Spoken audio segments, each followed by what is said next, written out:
So here we are in the Pacific Palisades, one of the many neighborhoods that have been damaged by the wildfire that came through. And many people can drive right past a sign like this and not even notice it, but it is really important. Caution does need to take place when you're entering here. These are areas that have been damaged by the wildfire. Dangerous conditions still exist. And so we'll show you what some of those dangerous conditions are and what we want people to do and what we want people not to do. Here we are at a home that has unfortunately been destroyed, but we really want to drive home the point that we do not want people to sift or to sort through any debris.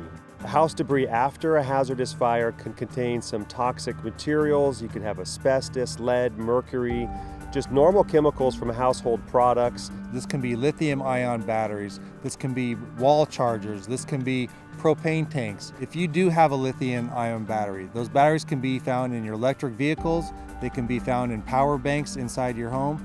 They can still be explosive. You need to ensure that you do not touch them, you do not come in contact with them. It can off-gas and potentially explode, even if it looks like it's safe and it's intact. It's also important to remember that the infrastructure has not fully been restored to areas like this. That's including gas, water that is not safe to drink, and power. So residents are being provided at checkpoints with a Tyvek suit, which is a white suit that's going to give you some protection, a mask that's going to protect your airway, as well as some gloves. But what we want to remind you is that even with these protections in place, we still do not want you to remain in that area any longer than you have to. You want to leave the cleanup to the professionals. You want to get in there, get your essential items, and then you need to leave.